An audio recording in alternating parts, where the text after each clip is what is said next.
try something new. You're currently hanging from the bunk I have top of you with some those industrial bread tie things, which it's working. You're a little cockeyed, but you're working, and I'm watching you on my TV so I can tell how it's gonna look. Again, something different. So I got parked here tonight. I am in Dayton, Ohio, or just south of Dayton. And I realized that, like, what the hell is up with all the people up here dropping trailers and parking spots? Bobtails parking individually, which that's not as big as dropping trailers and parking spots, blah blah blah. Or when you got to get creative with parking, why is it that nobody seems to park thinking, hey, there's gonna be another guy coming up that's probably gonna need to be creative parking like I am? Why doesn't anybody park with the mindset that, hey, there's gonna be another guy? Not that I'm saying you've got to go out of your way to do anything, but if you've got 50 feet, don't put 20 between you and the guy next to you so that there's not enough room for a third guy on the end. Tuck it up, take 10, take 5, tuck it in. Like, it seems like more and more places that park where I've got a creative park, I've noticed that, like, dipshit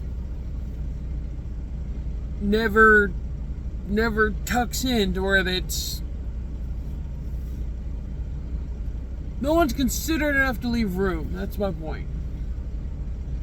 And here in the Northeast, you kind of need to be a little more considerate because there's never enough places to park.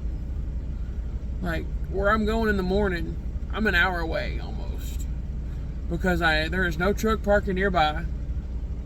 There's a Love's and a Sheetz up in Springfield, but they're full by like noon for whatever reason. Like, everybody stopping at noon because they don't know if they're gonna have another parking spot or something.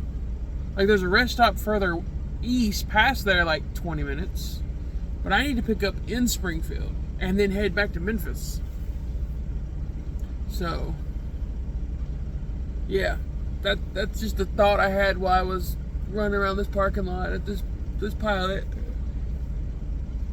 Which is a really nice pilot. It's like 250 spots. It seems like more and more of those spots are reserved, which, if you're smart and you're getting fuel at a pilot, you shouldn't be paying for a prime spot if you're using them, if they're still doing it. You get 50 gallons of fuel, you get a shower credit and a parking credit. It's good for like 2 days. Or at least it was before they changed, or my company changed where we fuel, because we fuel at Love's now. Which I kind of get now why people like fueling at Love's with the points, because you get up to diamond level, the next month you're at diamond level, that's 4 points a gallon all month. And if you stay at diamond level, that means you're getting 4 points a gallon, period. You're not resetting. Unless you don't get diamond status, but even gold's still 3 cents a gallon. Anything's better than one point a gallon. Like, I might actually be able to save up enough credits to buy a new headset, buy another GPS, buy radio. Hell, more than likely just a headset. But either way, I see now why people use Lowe's. Yeah, for the guys that bitch about having to pay for parking, use your points. Get your 50 gallons, get your free parking pass.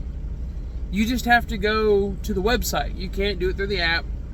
Most places you can't go to the counter. You've got to go to the rewards website, which if you go through the app and you go down there to Prime Parking, and then you go down to the bottom where it says continue on at website, it's a direct link. Sometimes you've got to verify that the location's right, which that's easy. You just make sure you keep an eye on the pilot number.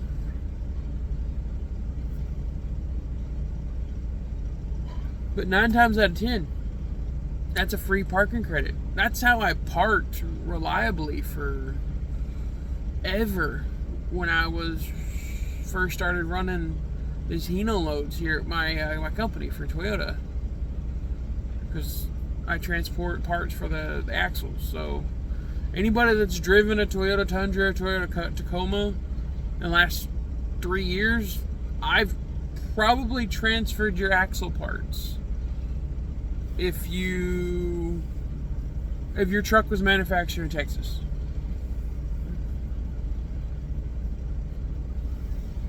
Oh, yeah, no. If you've been watching me long enough, you know when I get to talk and I think and I yawn a lot. That whole lack of breathing. But yeah, people, be considerate when you park. Like, I'm not saying go out of your way to do anything specific, but like, park with some fucking common sense. Like, common sense. Know that, hey, there's gonna be somebody else that's got to park next to me. Just common sense. Like, when I go home for the weekend, where I park there in my little town, we have to park behind an old Piggly Wiggly. And it's just where this guy's like, hey, I've got room. You guys, if you live locally, you can park there. There'll be guys that will drop trailers, and there's 20 feet between trailers. There's about 9 of us, or between 6 and 9, in our town that park there.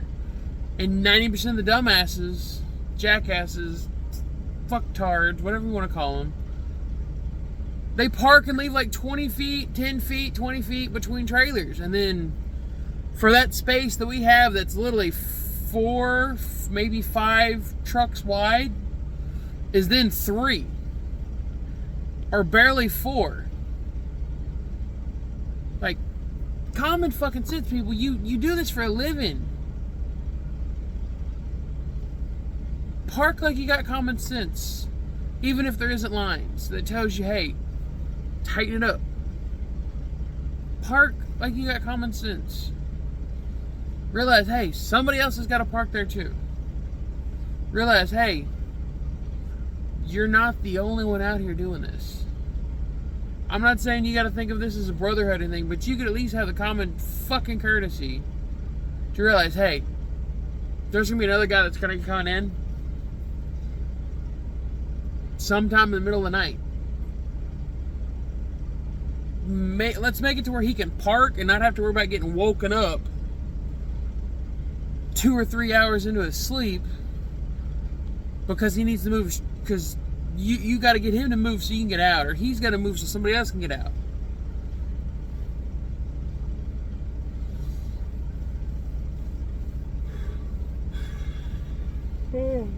It's just something that's always aggravated me. Nobody's out here driving and acting like there's other people out here working with them. You're not out here by yourself. Yeah, you might be a one-man crew. You might be Billy Badass, Joe Blow, know-it-all, but just remember, you're not out here alone. There's got other people to park. Other people need a place to stop. Other people need a place to sleep.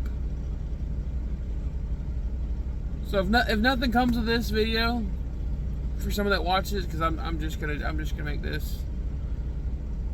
Pay attention how you park. If you've got this, if the lot's tight, don't take 20 feet between trailers. Don't do 30 feet between trailers. Don't do 10 feet between trailers. Get as tight as you can. That way, somebody else has a spot. Like, common sense. Park with some common sense.